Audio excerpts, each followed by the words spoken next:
calmini en juuri e ngari e Daka Madina Gounass hawrude e Daka hikko Daka 2026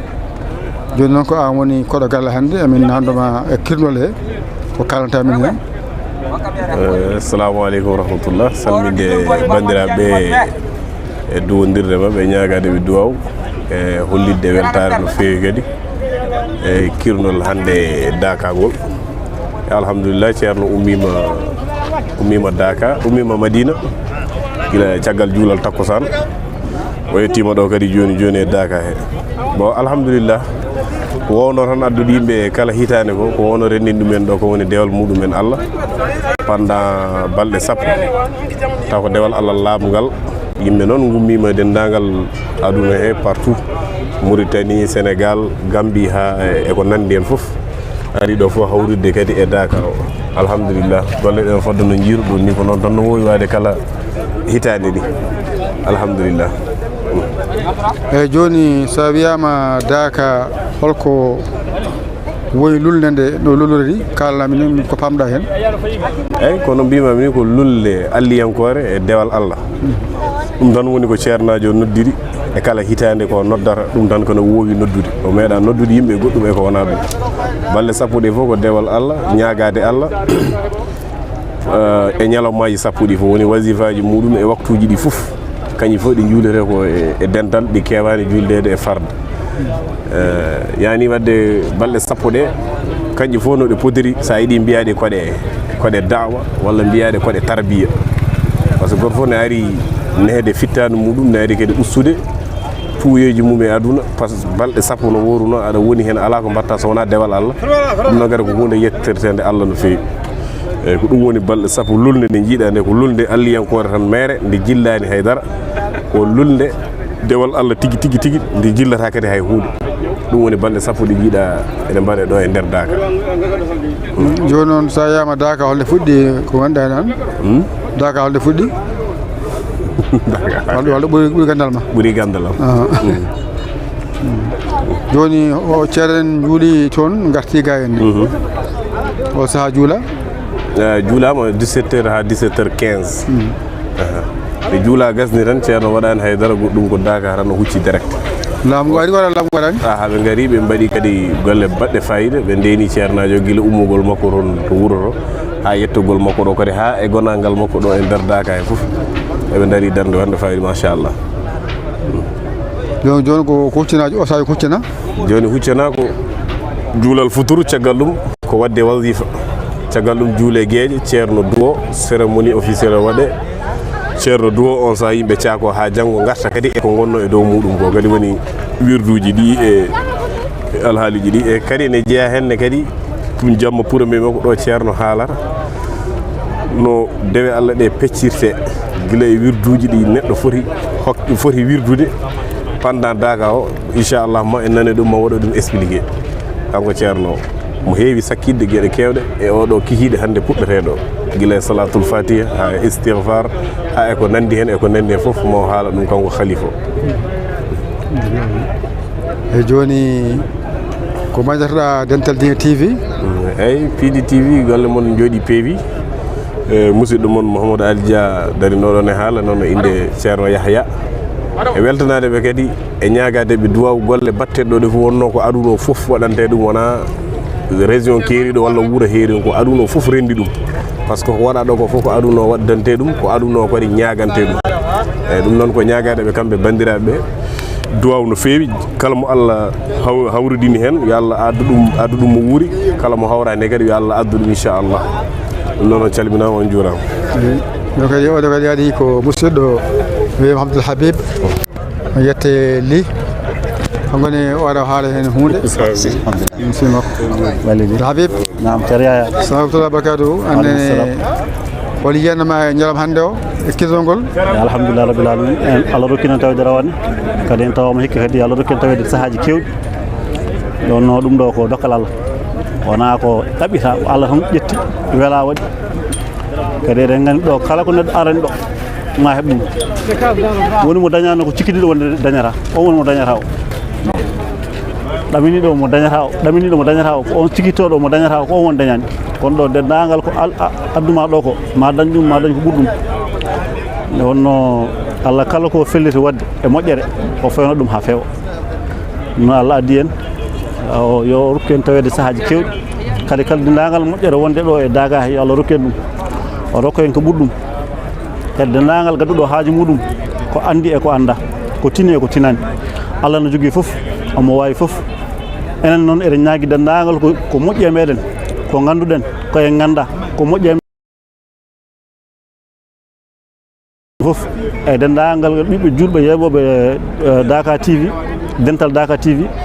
eɗen ñagonoɓe Allah dendagal jeeɓo hen o dendagal joguiɗo haaju muɗum yo Allah humtan ɗum eyyi noon min calmini min juurima min hen tawi dagaji kewɗi tawi eɗen kiisi eɗen deeƴi kadi inchallah en ɗamin dendagal ko ɗaɓɓitaɗo ko ma heeɓe ɗum inchallah rabbi hoytal garɗa Dakar minen kam ɗo min jibinaɗe koye Dakar he min jibina ko hen min mami tawi ko jinnaɓe ene gara guila duuɓi 1900 minen guila nden komin addeteɓe tan min guila bayde yagal ha hankkadi min jogonimi koye amen batti arde koye amen kadi min nimsirani nde wonno wonko Allah rokkatama a tawi jinnama ne goni hen alay saago tan a weltoto nde wonno ko dokkal Allah jinnama goni hen ha gacci walla ha kooti e jomumen a tawi manirama ene goni hen a tawi miñirama ne goni hen a tawi kawirama a tawi foof no woni hen ande Allah wodanma sana wonde hen kadi min nimsirani ko wonnimi hen ko par ce que min gandi ko heɓoto hen ko wonno neɗɗo wonko yiyata wonko Allah rokkatom ko yiyata enen noon cikkiren dañal tan ko dokkugol ko haalis walla ko ɗum ɗo ala wonko ɓuuri haalis wonko ɓuuri foof enen noon ko jiɗɗen ko Allah ɓuuri andu ɗum ko moƴƴe meɗen ko Allah ɓuuri andu ɗum kanko noon andi so tawi ko milliard uji ɗi jiɗɗen e aduna ɗi so tawi tan moƴƴani meɗen yo moftani ɗum to ha tawemo toon inchallahu rabbi nde wonno dañal ngal ne heewi façon ngaji dañal ngal wona tan dañal ngal ko ɓeydade e Allah par ce que garɗa foof a tini hoorema wonde a ɓeydimi Allah ɗum tan ko dañal garɗa tan balle sappo aɗa juulde julɓe aɗa wonde julɓe aɗa yiya yimɓe aɗa laaɓa kam ɗo Allah ɗo julɓe fotɓe ni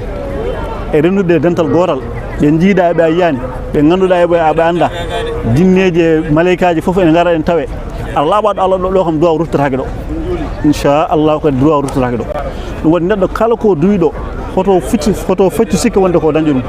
so fecci sikke o dañata o sikki so fecci sikke tan yo andu won kanko woni mo dañani o kono taw tan o feccani sikke wonde ko dañowo yo andu ko dañi dañal ngal noon heewi façon dañal ɗo ngal aɗa wawi fawde yitere ma jiiɗa keeɓa ñaagoɗa Allah mbiya yo Allah rokkam naggam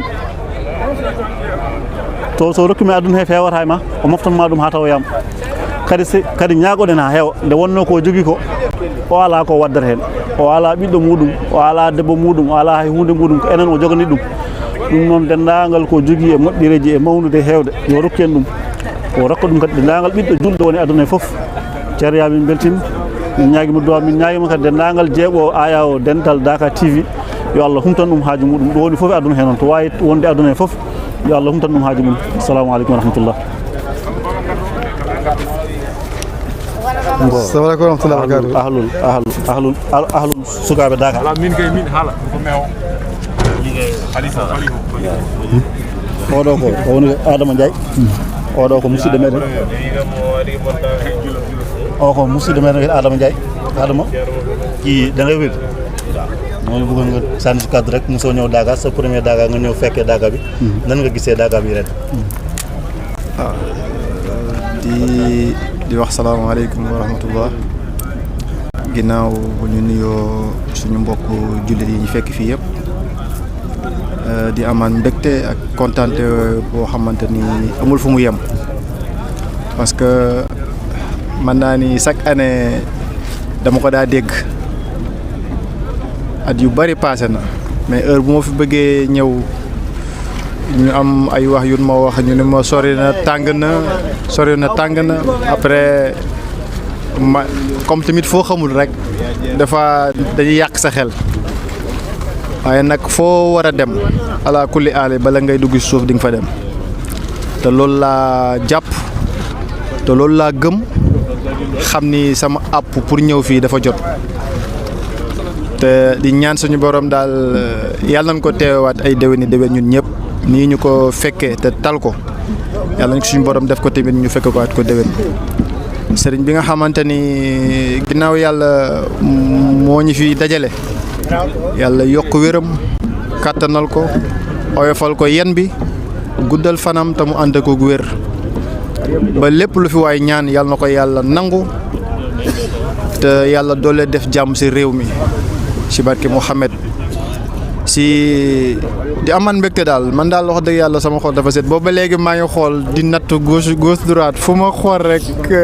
maanaam gën a am mbégte rek gën a am mbégte waaw maanaam tey ni may xoolee gàmmu Touba tey moom lay xoolee Daaka parce que vraiment en tout cas xol sedd na te tamit ma fekk fii tamit fii nga xamante ni moom la nekk muy Galle Almami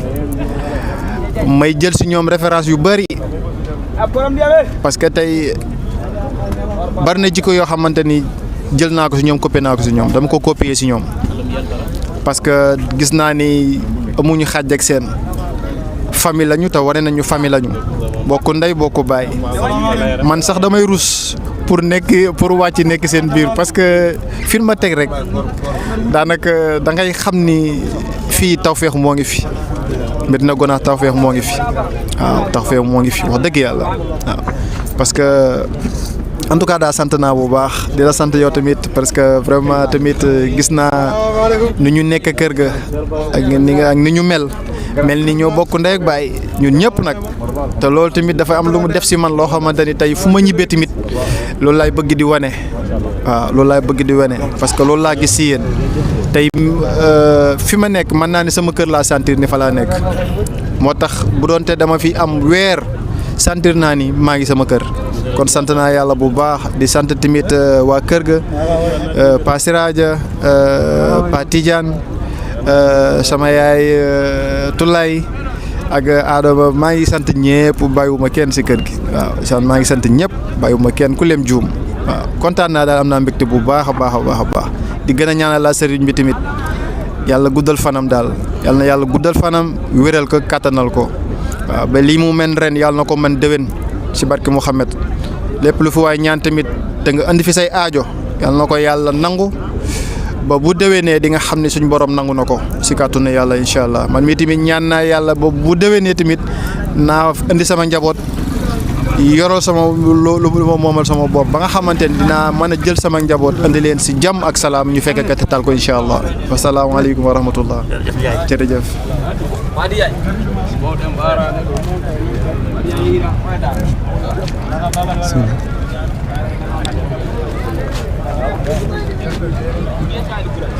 noon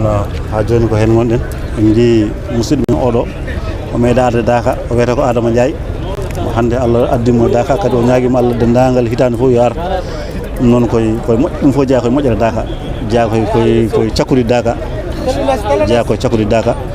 ɗum noon en beltinima no fewi en beltinima kadi julɓe fof dendagal en jii yimɓeɓe so aɓene gara seeɗa seeɗa joni futuro yona inchallahu rabbi en ɗamini ɗo e ɓoyde seeɗa inchallah ma futuro juule dendagal golle ɗe no yarata ni fof kadi on mbiyama dendagal inchallah sido mbaɗon feere mbaɗa hen abonné no fewi nde wonno dendagal ko jiɗɗon e Daaka he moƴƴereji hen gonɗi hen guila subaka o ha jamma dendagal ko yaltata ɗo inchallah son mbaɗi abonné e sidi he tan mo jii foof inchallahu rabbi hay hunde humpata on hen inchallah dendagal ko finata ɗo guila wasifa subaka o ha waktuji foof ha ko haalete ɗo eko duwate ɗo inchallah mon jiiɗum mon mbaɗɗum en direct en live inchallahu rabbi e ballal ceerno Yaya Ly inchallahu rabbi noon en calmini bandiraɓe foof mi sikki ɓoyata futuro noddine inchallah yo Allah tawne kadi jamonuji kewɗi to en ɓeydi en gusaki on jiiɗo sa joni yimɓeɓe nan gara seeɗa seeɗa bisimilla mon min mbiya bisimilla mon e Daaka he assalamu aleykum wa rahmatullah